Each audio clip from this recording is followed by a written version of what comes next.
Hello மக்களே, நம்ம இப்போ காளான் பிரியாணி செய்ய போகிறத பார்க்க போகிறோம். காளான் பிரியாணி செய்ய தேவையான பொருட்கள்: எண்ணெயை ஊற்றிக்கலாம், பட்டை, லவங்கம், ஏலக்காய் எல்லாம் போட்டுக்கலாம். நல்லா வதக்கிட்டு ஆனியன் போட்டுக்கலாம். ஆனியனை நல்லா வதக்கணும், நல்லா பொன்னிறமாக வதக்கணும். அப்போ தான் பிரியாணி நல்லாயிருக்கும், சீக்கிரம் கெட்டு போகாது. இஞ்சி பூண்டு பேஸ்ட் போட்டுக்கலாம்,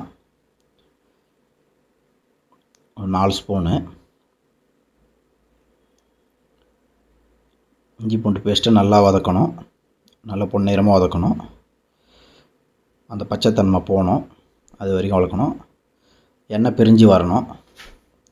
இப்போது ரெட் காஷ்மீரி சில்லி பவுடர் போட்டுக்கலாம். அது காரம் நல்லா கரெக்டாக இருக்கும். நம்ம இப்போது எண்ணெயோடு போட்டோன்னா நமக்கு அந்த எண்ணெயில் மசாலாவும் கரெக்டாக இருக்கும். சாப்பாட்டில் கலரை சேர்க்க தேவையில்ல. கொத்தமல்லி போட்டு நல்லா வதக்கிக்கலாம். இப்போ புதினா போட்டு நல்லா வதக்கணும். அந்த பச்சைத்தன்மை போகிற வரைக்கும் வதக்கணும்.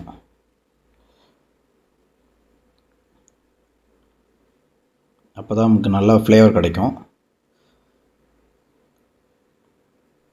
இப்போ பச்சை மிளகா, தக்காளி போட்டுக்கலாம்.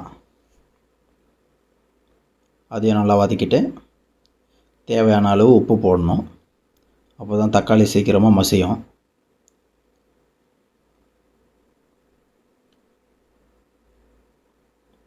நல்லா வதக்கணும். வதக்கிட்டு இப்போ தயிர் ஆட் பண்ணிக்கலாம்.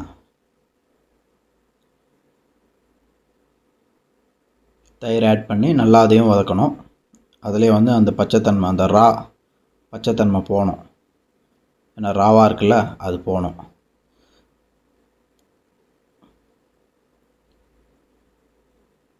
நல்லா வதக்கிக்கலாம். இப்போ அந்த பச்சைத்தன்மை போயிடுச்சு, எண்ணெயெல்லாம் பிரிஞ்சு வந்துருச்சு. இப்போ எலுமிச்சம் கொஞ்சம் ஊற்றிக்கலாம். ஒரு எலுமிச்சை புழிஞ்சு ஊற்றிக்கலாம்.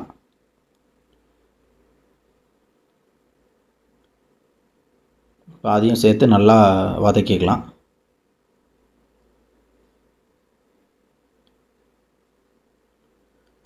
இப்போது நம்ம வீட்டிலே அரைச்ச பிரியாணி மசாலா போட போகிறோம், 2 ஸ்பூனு.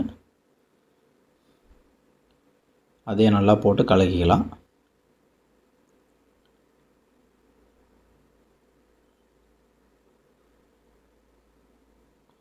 இப்போ 250 கிராமு மஷ்ரூம் கழுவி வச்சுருக்கேன், அதை போடுறேன்.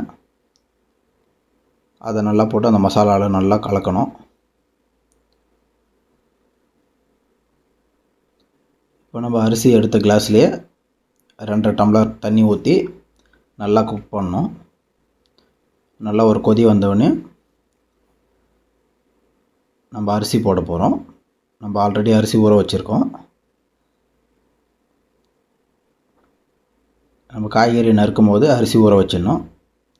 3 தண்ணி நல்லா கழுவிட்டு 4ஆவது தண்ணியில் அரிசியை நல்லா ஊற வைக்கணும். இப்போ நம்ம அரிசி போட போகிறோம். அரிசி உடையாமல் பதமாக பொறுமையாக கிண்டணும்.